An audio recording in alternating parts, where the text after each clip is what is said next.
Yun, di ba mga kababayan? Bihira lang po sa isang presidente na ito po yung kanilang naisip. Paano po baguhin ang Manila Bay Dolomite Beach, no? Isang probinsyano lang po. At kanyang mga itinalagang mga gabinete, ano? At syempre, yung mga nagtatrabaho po dito, no? Isang probinsyano po yung nakaisip kung paano linisin po ang Manila Bay. Dati po ay puro burat, no, basura at mabaho ng mga tae, ng mga ayaw kong magbura no mga bayan. Hindi nakakapanggilait, ano bang tawag niya mga kabayan, para nakakagalit no? Ginawan na nga ng paraan para lang malinis itong Manila Bay, pero bakit, no? Bakit? Ano yung dahilan kung bakit nyo paimbestigahan, no? Dahil nga ba sa itong gusto nyong ilihis ang totoong nangyayari po, no? Itong totoong nangyaring korupsyon dito po sa ating bansa. At ngayon gusto nyong paimbestigahan pero pinupuspon po nila mga kabayan ano, Manila Bay Dolomite Beach na napakaganda, na wala pong ibang nakagawa kundi ang administrasyon po ni Tatay Digong. Gaya ng sinabi ni Tatay Digong, tinanong siya kung ano ba yung mga nasasabi niya sa mga kwan niya, sa mga proyekto na nagawa niya. Tingnan nyo ang inyong kapaligiran, no?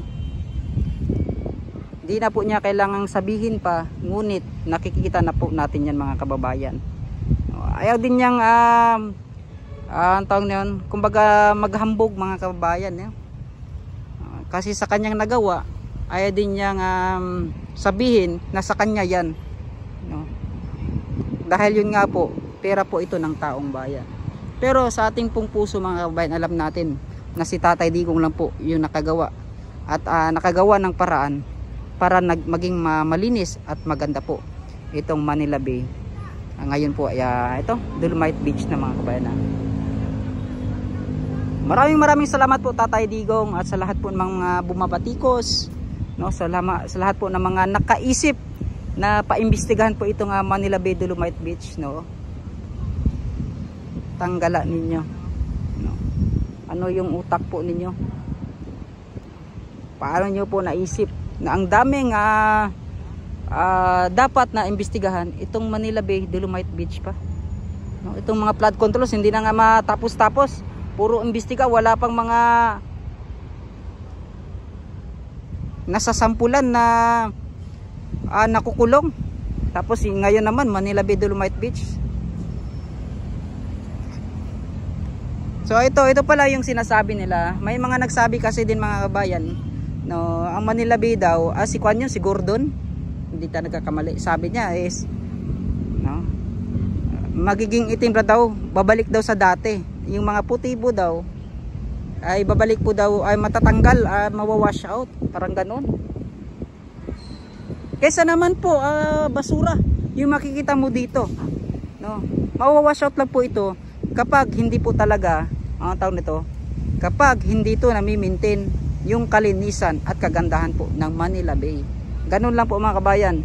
Pero kung nagtutuloy-tuloy lang sana yung termino ni Tatay Digong, umabot ng 20 years, alam nyo po mga kabayan, hanggang doon sa dulo, no, yun talaga yung plano, no, paabutin po doon sa dulo. Kaso nga lang, kung di lang nagka-pandemic, no, tuloy-tuloy na sana yung ganda nitong Manila Bay Dolomite Beach mga kabayan. So ito po yung update natin ngayon sa napakagandang Manila Bay Dolomite Beach. So ito pala yung patunay po, no, kung kailan, no, nag-umpisa at kailan po natapos itong Manila Bay Dolomite Beach, no, project.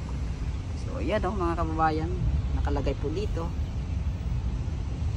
Makikita ba natin si Tatay Digong? Ito meron mga kabayan na ito yung patunay, ang Manila Bay Walk Dolomite Beach. Ito ay ginawa nung administrasyon ni Pangulong Rodrigo Roa Duterte. bilang bahagi ng Manila Bay Rehabilitation Program alinsunod sa mandatos order ng Korte Suprema. Ang Dolomite Beach ay may habang 500 meters at lapad na 60 metro na may tinatawag na geo-engineering interventions. Nilayan itong linisin at isayos ang dating dagat na basura at mabahong bahagi ng Manila Bay upang maging masigla, malinis at kapaligiran sa baybayin ito kung saan matataamasa ng mga Pilipino ang simoy ng dagat, ang puting ama mo, hindi pala puting buhangin, at ang sikat ng paglubog ng araw sa Manila Bay. Di ba mga kababayan? So ito po ay nagawa po, nasimulan po noong 2019, no, natapos po ng Mayo 2022. So sa pamumuno ni Acting Secretary Jim O. Sampena ng Kagawaran ng Kapaligiran, Likas ng Yaman, Katuwaran ng Kagawaran ng mga pagawaan ng lansangang bayan. Iyon mga kababayan. Di ba? Ito yung patunay.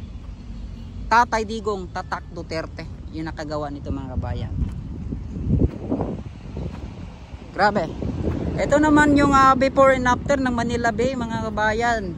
Ito yung gusto ni Ridon. Tinatanong ni Ridon kung ano yung gusto ng lahat.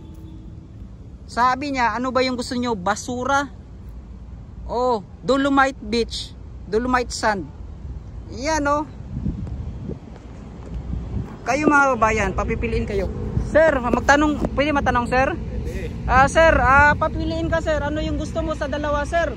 Basura o Dolomite Beach? Dolomite Beach, sir, bakit sir? Kasi yun nga po, binapatikos itong Dolomite Beach. Gusto nilang paimbestigahan sir. Kasi nga, naghanap sila ng butas para makapagkurakot pa sila.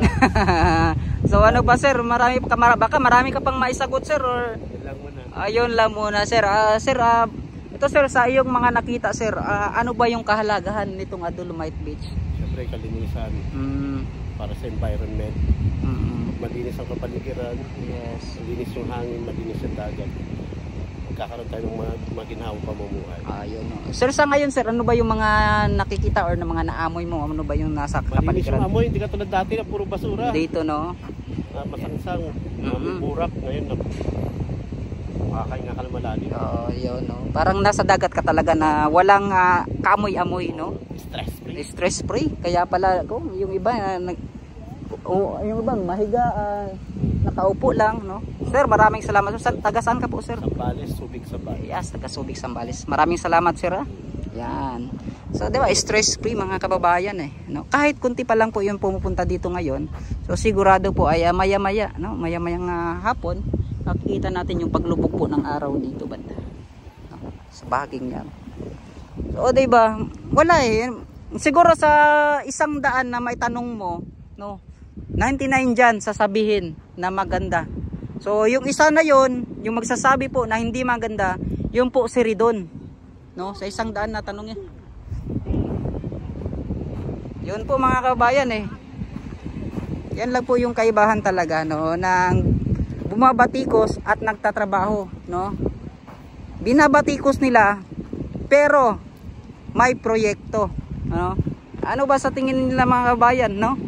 Itong ginagawa kuan lang, laro-laro lang no. Sa panahon ni Tatay Digong no mga kabayan, kitang-kita po ninyo yung pagbabago.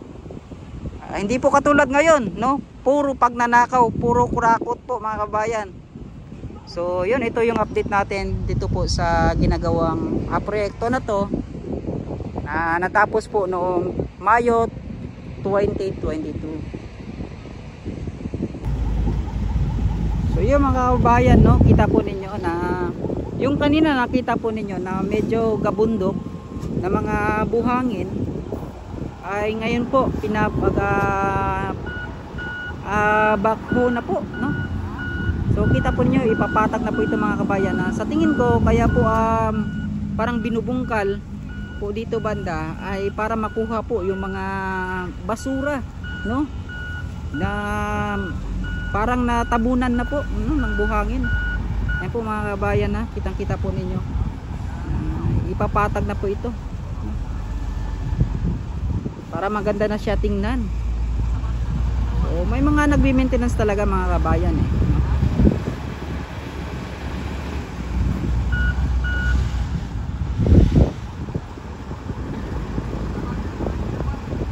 baguhan lang yung nagdadrive mga kabayan. Kitang-kita, klarong-klaro, tinuturuan mga kabayan. Nagtuturo po sa kanya.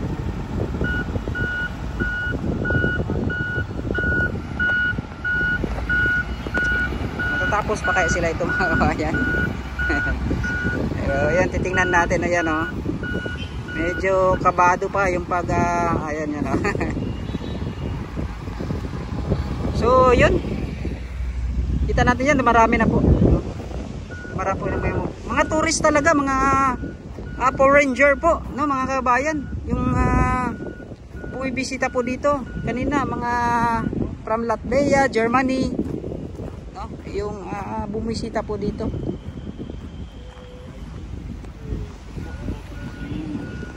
Inside of such big megapolis. You know what, sir? Because now it's not the same the administration before. The current administration now is different. They don't maintain the cleanliness of this area. But before the former President Duterte, this is very clean because the same as Davao City. You know Davao City? One of the third safest city in the world. Yeah, of and course. Very clean. Yeah, it's better to have it clean, Yes, to attract to maintain. tourists, yeah, and to guarantee safety for people. Yeah. I think there are problems to solve here in Europe. Yes. So you got a peace of mind to to travel here. One of the tourist spot here in Manila. But if you go in Davao City, there's a lot of island. Yes, there's a lot of island there. Davao City, where is it? Davao City, Mindanao. How many kilometers? You need to go right by the plane. Yeah. 1 hour and The same as 40. Boracay, Ah, something like okay. that. You know Boracay, right? No, I'm first time. First time. Your first time. So welcome to Welcome, the sir. Philippines. Welcome to the Thank you. This is the behavior of the Filipino is most hospitable. Okay, thank you. Sir, Tell to meet you, me, sir. also tell me a couple of words. Yes, sir. I make video. You're also a blogger, sir, or No blogger, but for my friends, like greetings. Yeah, Something oh, like greetings from Philippines. yeah, sige, Wish sige, sir. something, wish peace, stop war for Ukraine. Something, you know, Yeah. something, wish something positive from Philippines to you. Yeah. Different language you cover, sir. English, okay. English. Can I speak Tagalog or Tagalog? Okay, I will speak English. English, What ikaw is, lang. what is the name of your friend? Sige, sige. What is the name of your friend? What is the name of your friend? The name of your friend? The name of your friend. No, for for for this, Ukraine. this, sige. moment. Okay, hello Ukraine, this is Philippines. Please visit us. There's a lot of the island here in the Philippines. You need to visit to enjoy more fun in the Philippines. So, Philippines, this is Manila.